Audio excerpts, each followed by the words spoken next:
duduk di samping Nabi dan tidak berani melihat wajahnya Nabi, dan tertunduk dan diam dan menangis. Satu-satunya malaikat yang nangis di hadapan Nabi Muhammad SAW, sedangkan malaikat Jibril itu Sayyidul Malaikah, pemimpin para malaikat, nangis tatkala Nabi akan dicabut rohnya. Kemudian Nabi bertanya, "Ya Jibril, telah waktunya aku dipanggil oleh Allah. Telah waktunya aku dipanggil oleh Allah. Apa yang dipersiapkan setelah aku wafat? Apa yang bersiapkan sudah aku wafat?" Kemudian Nabi nanya kepada Jibril, "Ya Jibril, man islaha li ummati min ba'di?" Yang Nabi tanya tuh pertama kepada malaikat Jibril, "Ya Jibrilu, ma islahi ummati ba'di?"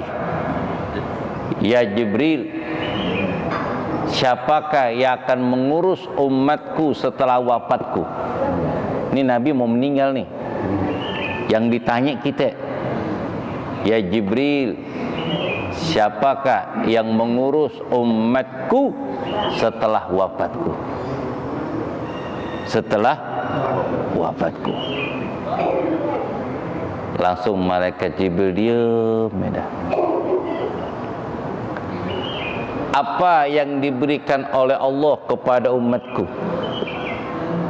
Karena malaikat Jibril telah memberitahukan kepada Nabi akan datang azalnya qad tajayyanat jannatu. Allah telah menghias yang namanya surga. Telah turun malaikat-malaikat yang ada di langit, keseluruhannya turun berbaris-baris. Audio Jungle.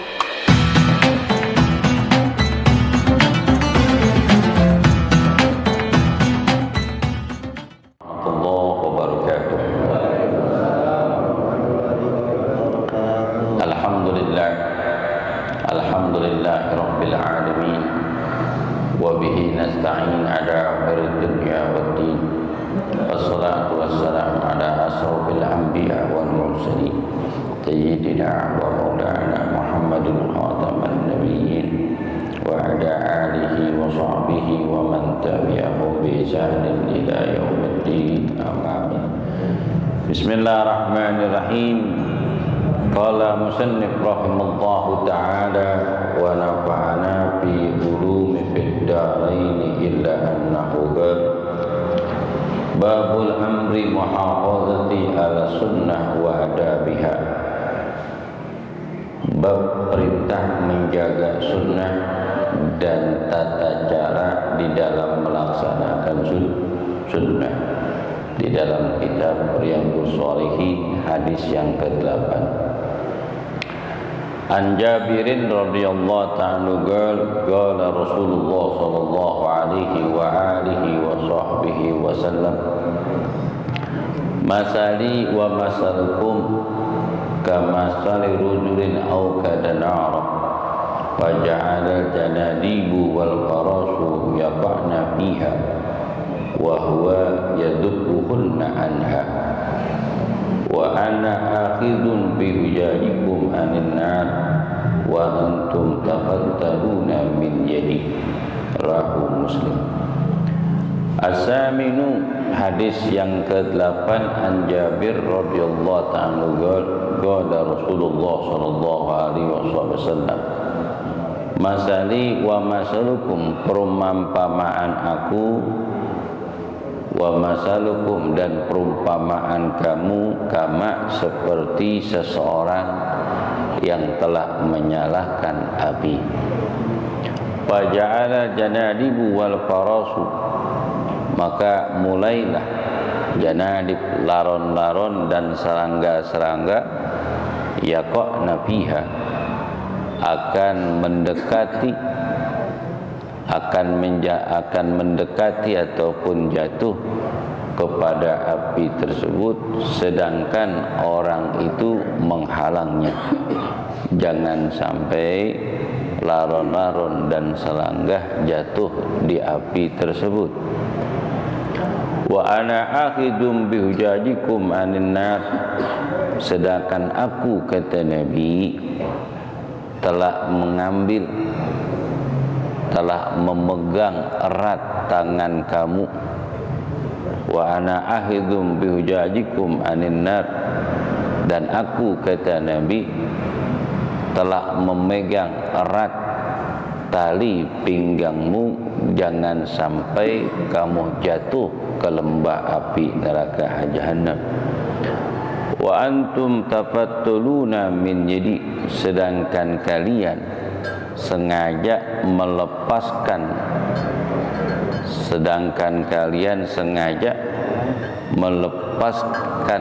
tanganku, kemudian kamu jatuh ke lembah api neraka Jahannam.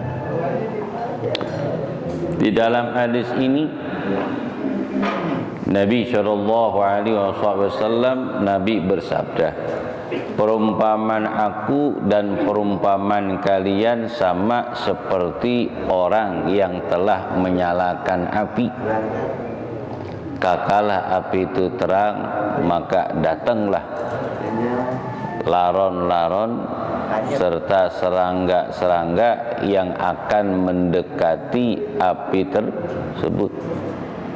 Sedangkan seseorang yang menyalakan api itu senantiasa menghalau, jangan sampai laron-laron serta serangga hinggap dan jatuh di api tersebut. Begitu pula aku, kata Nabi, aku telah mengambil dan memegang tali pinggangmu, jangan sampai kalian jatuh dari lembah api neraka Jahannam, sedangkan kalian senantiasa sengaja melepaskannya dari tanganku sehingga kalian jatuh ke lembah api neraka Jahannam. Jadi perumpamaan Nabi Muhammad SAW diutus oleh Allah Subhanahu wa taala sebagai juru penyelamat bagi umat. Sebagaimana gelapnya waktu malam dinyalakan seseorang yang namanya api. Kakala api ini terang dan berkobar, datanglah tuh laron-laron dan serangga ingin mendekati api tersebut, sedangkan orang ini menghalaunya, jangan sampai laron dan serangga hinggap dan jatuh ke api tersebut. Jadi perumpamaan ini yang Nabi sampaikan kepada Jabir radhiyallahu ta'ala anhu, salah satu sahabat Nabi. Begitu besarnya Nabi Muhammad SAW rasa cinta dan sayang kepada umatnya. Dan Allah firmankan di dalam suatu At-Taubah, di akhir surah At-Taubah, laqad ja'akum rasulun min anfusikum azizun alaihi ma anittum harisun alaikum bil mu'minina raufur rahim. Andai kata seorang dai penceramah maulid membaca ini akhir surah Taubah, maka cukuplah makna dan arti maulid tersebut. Kalau mereka memahami betul ini ayat, saya yakin orang yang mendengarkan nasihatnya pasti akan bercucuran air mata dan rasa cinta kepada junjungan Nabi Muhammad SAW. Allah firmankan, laqad ja'akum rasulun min anfusikum, sungguh telah datang kepada kamu seorang rasul dari kaum diri kamu sendiri. Lamnya lamul gosam, qotnya qot ditahqiq, berarti sungguh-sungguh Allah telah mengutus seorang rasul dari kaum kamu sendiri. Dan Allah tidak katakan ji'tukum rasul, aku telah datangkan kepada kamu seorang rasul, tapi dikatakan laqad ja'akum rasul, sungguh telah datang kepada kamu. Berarti rasul itu betul-betul telah didatangkan oleh Allah. Didatangkan oleh Allah, bukan sembarangan yang Allah datangkan, tapi rasul ini sebagai juru penyelamat bagi seluruh umatnya. Begitu mulianya seorang rasul yang betul-betul diyakini dan dipercaya oleh Allah sebagai seorang nabi, akhir para nabi dan rasul yang telah diutus oleh Allah Subhanahu wa taala. Azizun alaihi ma'anittun, terasa berat penderitaanmu. Nih, sangat berat penderitaanmu, karena yang datang seorang rasul dari kaummu diri sendiri adalah manusia. Yang disampaikan oleh rasul kepada manusia bi'alsanatihim, dengan lisan, dan memberikan kepahaman kepada manusia.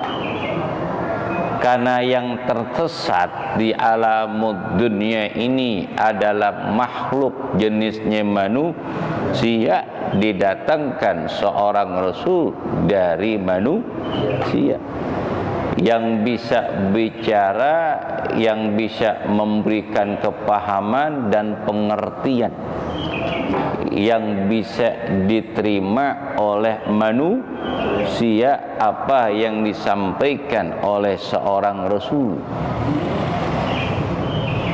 Tapi banyak di antara mereka yang menentang tuntunan dan ajarannya. Sangat berat dirasakan beban kepada umatnya, merasa berat.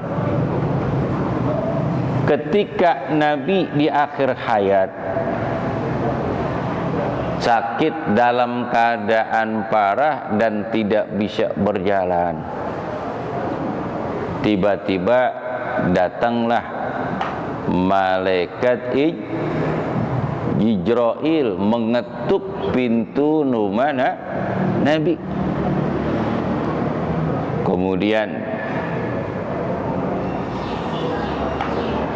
malaikat Jibril itu mendekatkan Nabi.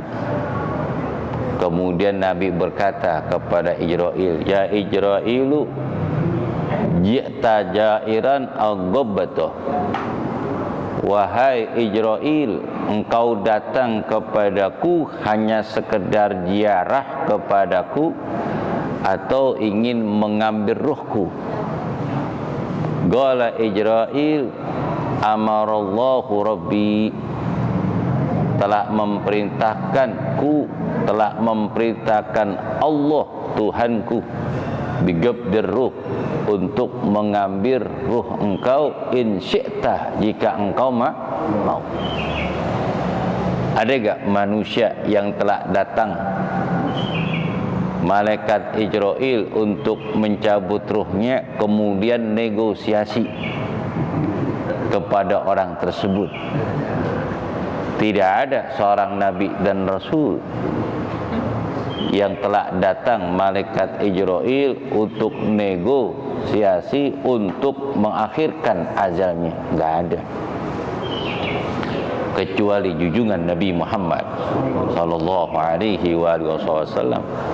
Sebab Allah Ta'ala berfirman, ijaja ajaluhum la yastakhiruna sa'atan wa la yastaqdimun. Apabila ajal telah tiba, tidak ada seorang pun yang memajukan ataupun mengakhirkan. Kemudian Nabi bertanya, ya Ijrailu aina Jibrilu ma ra'aitahu. Wahai Ijrail, kemana malaikat Jibril? Aku tidak melihat dia. Kemudian malaikat Ijrail mengatakan, dia ada di luar, tidak mau masuk. Malah akulah yang diperintahkan untuk masuk, memberitahukan engkau. Nabi mengatakan, panggillah wahai Ijrail, malaikat Jibril. Tuh malaikat disuruh. Malaikat diapain? Suruh. Manggil tuh malaikat Ijrail keluar. Manggil malaikat Jibril. Duduk di samping Nabi dan tidak berani melihat wajahnya Nabi, dan tertunduk dan diam dan menangis. Satu-satunya malaikat yang nangis di hadapan Nabi Muhammad SAW, sedangkan malaikat Jibril itu Sayyidul Malaikah, pemimpin para malaikat, nangis. Tak kala Nabi akan dicabut rohnya. Kemudian Nabi bertanya, ya Jibril, telah waktunya aku dipanggil oleh Allah. Telah waktunya aku dipanggil oleh Allah. Apa yang dipersiapkan setelah aku wafat? Apa yang bersiapkan sudah aku wafat? Kemudian Nabi nanya kepada Jibril, ya Jibril, man islaha li ummati min ba'di. Yang Nabi tanya tuh pertama kepada malaikat Jibril, ya Jibrilu ma islahi ummati ba'di. Ya Jibril, siapakah yang akan mengurus umatku setelah wafatku? Ini Nabi mau meninggal nih. Yang ditanya kita, ya Jibril, siapakah yang mengurus umatku setelah wafatku? Setelah wafatku. Langsung malaikat Jibril diam. Apa yang diberikan oleh Allah kepada umatku? Karena malaikat Jibril telah memberitahukan kepada Nabi akan datang azalnya qad tadayyanat jannatu. Allah telah menghias yang namanya surga. Telah turun malaikat-malaikat yang ada di langit, keseluruhannya turun berbaris-berbaris, dan bidadari-bidadari pun menyambut kedatangan Nabi. Dan Allah telah haramkan surga, masuk ke dalam surga siapapun kecuali engkau ya Muhammad, yang pertama kali masuk ke dalam surga. Apa kata Nabi? Hadza li wa kaifa ummati. Ya Jibril, ini untuk aku, bagaimana keadaan umatku? Bagaimana keadaan umatku? Nih Nabi sayang banget ini kepada umat. Sama seperti kiai diundang ceramah untuk menyampaikan nasihat, dibawa supir dan orang yang dekat dengan nih kiai. Kalau kiai yang peduli sayang kepada orang yang dekatnya, Dia nggak mau sentuh makanan tersebut kecuali dicari tuh supirnya, ame orang yang dekat ngawal dia. Tuh kiai top nih namanya nih, bukan makan sendirian, supirnya, pengawalnya, cuman ngerokok bengkak. Awwalu tadkhuluna jannata qoblal umam. Aku jadikan umat engkau umat yang terbaik, umat yang paling tersayang, dan umat yang pertama kali masuk ke dalam surga. Dan aku haramkan umat-umat masuk ke dalam surga kecuali umat engkaulah yang pertama kali masuk surga. Sallallahu alaihi wa alihi wasallam. Tuh luar biasa. Kemudian Nabi bertanya, ya Jibril, ma islaha ummati ba'di. Wahai Jibril, siapakah yang mengurus umatku setelah wafatku? Karena banyak para nabi dan rasul yang telah diutus oleh Allah Subhanahu wa taala setelah wafatnya Nabi Muhammad SAW, mereka meninggalkan tuntunan ajaran nabinya dan bertentangan dari akidah, ucapan dan perbuatannya apa yang telah disampaikan oleh Nabi dan Rasulnya, dan mereka tersesat dan merubah hukum-hukum yang telah disampaikan oleh Nabi dan Rasulnya oleh orang-orang jahil yang ingin mendapatkan keuntungan dari kehancuran suatu umat. Nabi khawatir nih. Nabi khawatir.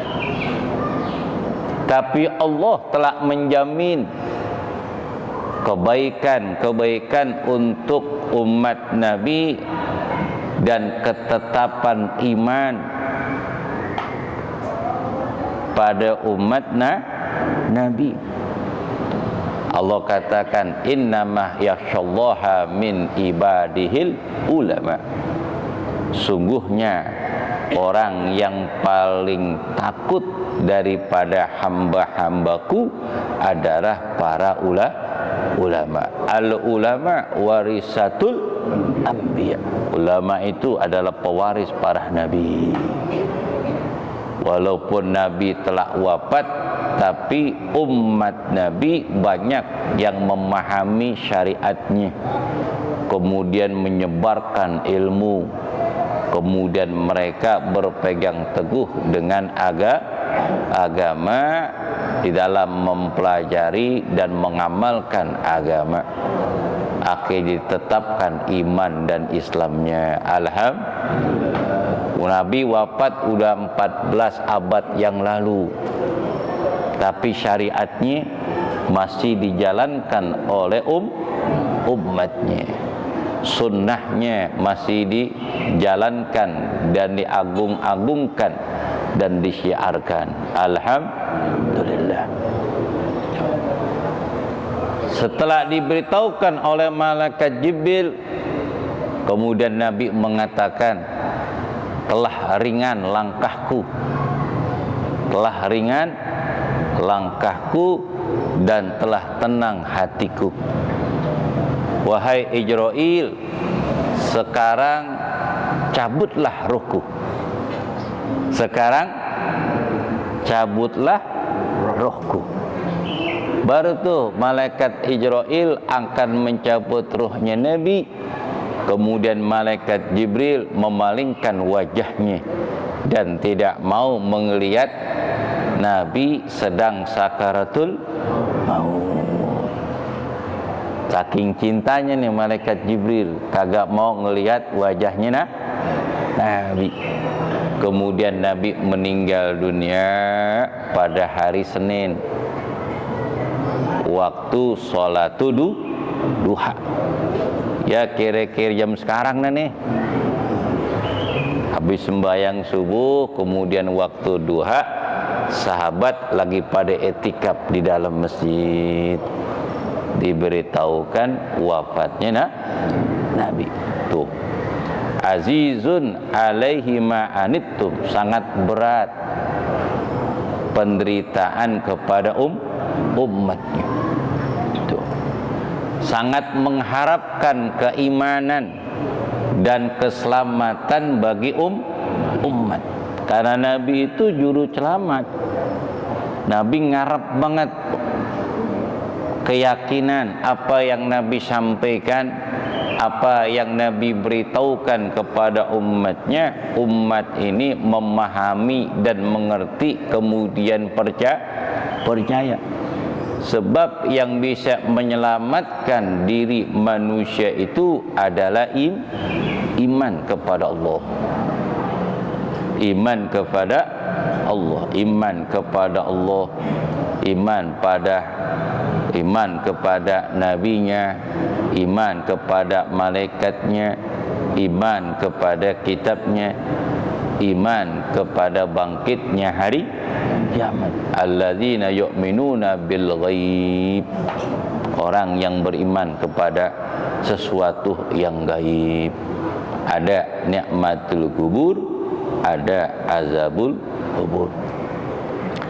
Kemudian disifati azizun alaihi ma'anittum harisun alaikum bil mu'minina raufur rahim.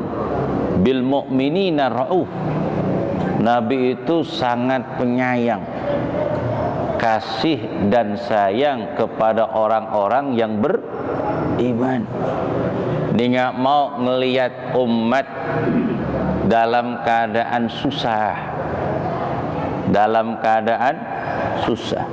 Seluruh harta yang dimiliki oleh Nabi dan harta daripada istrinya, 2/3 ekonomi kota Mekah, perdagangannya itu dipegang oleh Nabi Muhammad sallallahu alaihi wasallam. Harta yang dikumpulkan oleh Nabi begitu banyak, dan harta 2/3 kekayaan di kota Mekah itu kepunyaan Sayyidatina Khadijah binti Khuwailid. Kira-kira banyak pada kita. 2/3. Umpama nih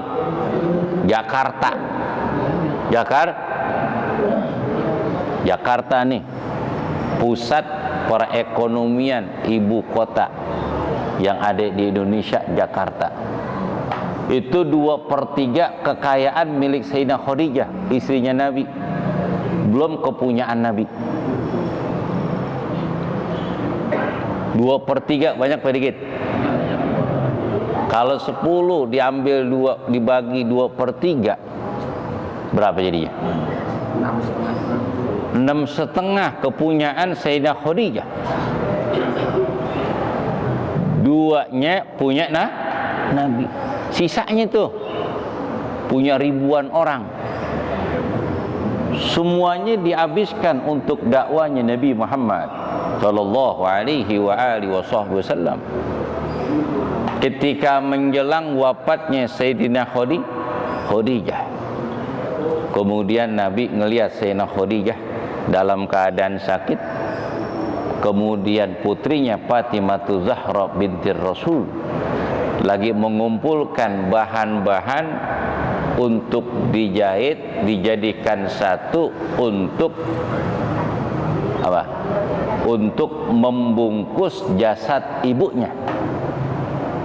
Ada 73 kain yang warna putih disatukan dan dijahit oleh putrinya untuk membungkus jasad ibunya yang bernama Sayyidatina Khadijah binti Khuwailid, istrinya Nabi.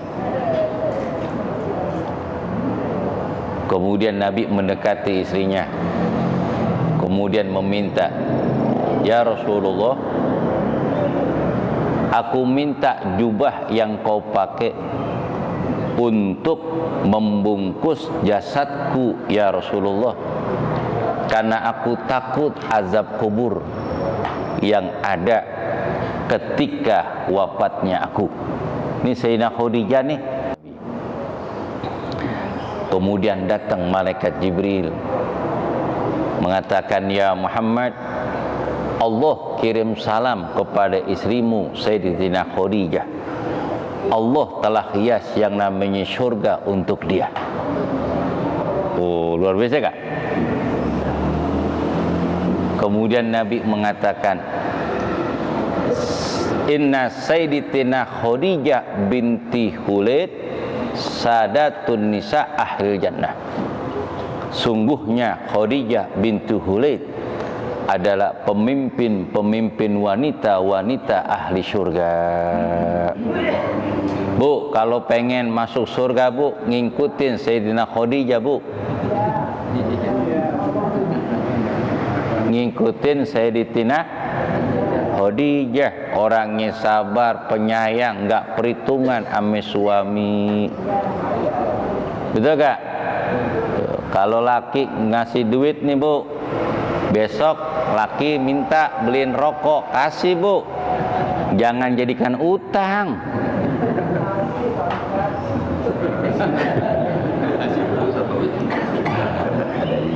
Tuh, Masya Allah. Ketika Nabi ketika Nabi ketuk pintu rumahnya, sedikit lama Sayyidina Khadijah untuk membuka pintu. Akhirnya Nabi buka sendiri. Sayyidina Khadijah lagi nyusuin putrinya yang bernama Fatimah. Sayyidina Khadijah pengen bangun, kata Nabi, jangan kau bangun wahai Khadijah, biarlah aku mendekat engkau. Kakala Nabi mendekati Sayyidatina Khadijah binti Khuwailid. Kemudian Fatimah Zahra, karena ayahnya datang nengok Nabi, sedangkan Sayyidah Khadijah nutupin putrinya jangan sampai dilihat oleh Nabi. Pas Nabi ngelihat, itu di mulut Fatimah Zahra penuh dengan darah. Kemudian Nabi tanya, wahai istriku, ada apa gerangan putriku, kenapa mulutnya penuh dengan darah? Kemudian Sayyidina Khadijah mengatakan, wahai suamiku ya Rasulullah, Fatimah Zahra saking haus dan lapar, tidak ada makanan di rumahku, dan dia ingin minum ASI. Tidak ada ASI kecuali yang keluar adalah darah. Dikarenakan sudah berapa hari aku tidak makan, tidak ada makanan yang aku makan. Ada gak wanita seperti ini? Bukan berarti Nabi nggak tanggung jawab, bukan Nabi itu nggak kasihan kepada keluarganya, tapi Nabi sibuk mengurusi umat. Karena Nabi sibuk ngurusin umat, akhirnya nggak memikirkan keadaan keluarga. Bahkan Nabi pun nggak sempet bangun rumahnya walaupun cuman satu bata, nggak sempet itu. Karena yang dipikirin memberikan keselamatan bagi umat dan memperluas dakwahnya dan ajarannya kepada umat. Nabi nggak sempet. Jangankan bisa bangun rumah, mikiri kendaraan ataupun investasi harta untuk masa depan anak dan cucunya. Diri Nabi aja Nabi nggak pikirin.